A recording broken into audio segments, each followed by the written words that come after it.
अक्सर लोग पूरी दुनिया में आजकल यही कहते हैं कि कोई तुम्हारे साथ बुरा कर रहा है तो तुम भी बुरा करो, है ना। कोई तुम्हें छोड़ के चला गया तो तुम भी उसको छोड़ दो।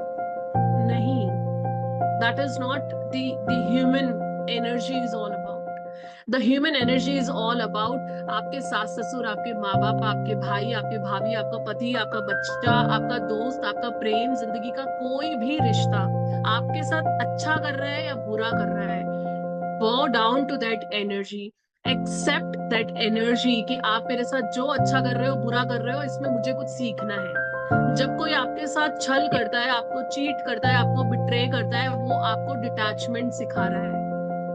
bow down to that person क्योंकि वो आपको डिटैचमेंट सिखा रहा है। और अंत में हम सब यहाँ डिटैचमेंट सीखने के लिए ही आए हैं। जिसने डिटैचमेंट सीख लिया वो ह्यूमन सफरिंग से फ्री है।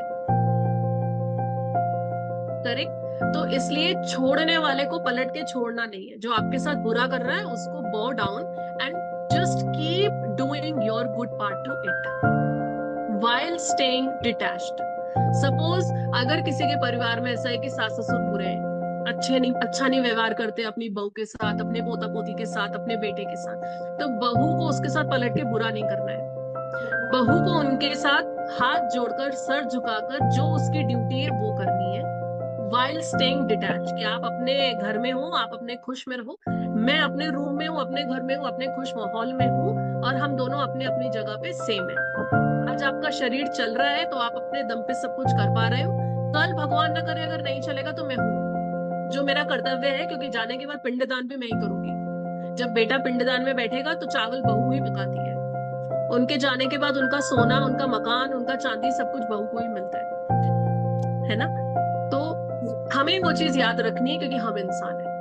Flaunt it the maximum you can कि यार मेरे साथ कोई कितना भी बुरा कर देता है ना, पलट के मैं उसके साथ बुरा नहीं करने का सोचती। मुझ में इतना ठहराव है, मुझ में इतनी शिक्षा है। ओके मैम, आजकल ना बीइंग एम्पैथी, अगर हम अपने अंदर एम्पैथी रखते हैं ना, उसको हाँ लोग सोचते हैं that is the weakness of that particular person, हाँ, बट एज पर कलयुग माय है ना, अंडरस्टैंडिंग कलयुग है ना। एम्पैथेटिक होना ही सबसे ज्यादा जरूरी है। That's make you human. Other than that तो फिर क्या ही फर्क है। Exactly exactly. आपका पैसे का पावर, पोजीशन का पावर, घर का पावर, नौकरी का पावर, ये सारे पावर तो टेम्परेरी है। आपका अंत पावर क्या है। और पता है एक सबसे बड़ी बात दीप्ति, जो मैं पर्सनली अपनी लाइफ में बहुत स्ट्रांगली मानती हूँ और फॉलो करती हूँ, कि आप कौन सा ब्रांड पहन रहे हो, आपके पास कितना पैसा है, आप कितना कमा रहे हो, ये किसी को याद नहीं रहेगा। लेकिन आज इस क्षण में जब मैं आप लोगों के साथ बात कर रही हूँ ना, मैं आप लोगों को कैसा महसूस करा रही हूँ अपने व्यवहार में, अपनी बातों में, ये ही मेरे जाने के बाद आप लोगों के साथ रहने वाला है। करेक्ट। तो मेरा पैसा, तुम्हारा पैसा, मेरा ब्रांड, तुम्हारा ब्रांड, कोई मायने नहीं रखने वाला। अंत में मायने रखता है क्या, बस यही कि आप सामने वाले को कैसा महसूस कर पा रहे हैं, आपकी कॉन्वर्जेशंस उसके साथ कैसी है। आज अगर ये कॉन्वर्जेशंस मेरी तरफ से तुम लोगों के लिए इंडिविजुअल जर्नी में बहुत ही मोटिवेटिंग है, बहुत ही सपोर्टिंग है, तो बस यही फीलिंग आप लोगों को याद रहेगी अबाउट प्रिया। मेरे जाने के बाद आप लोगों को मैं दिखती कैसी थी, मैं लगती कैसी थी, ये सब कुछ याद नहीं रहने वाला है।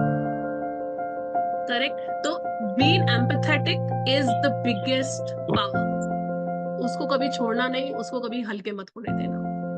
ओके। ठीक है, डन है जी।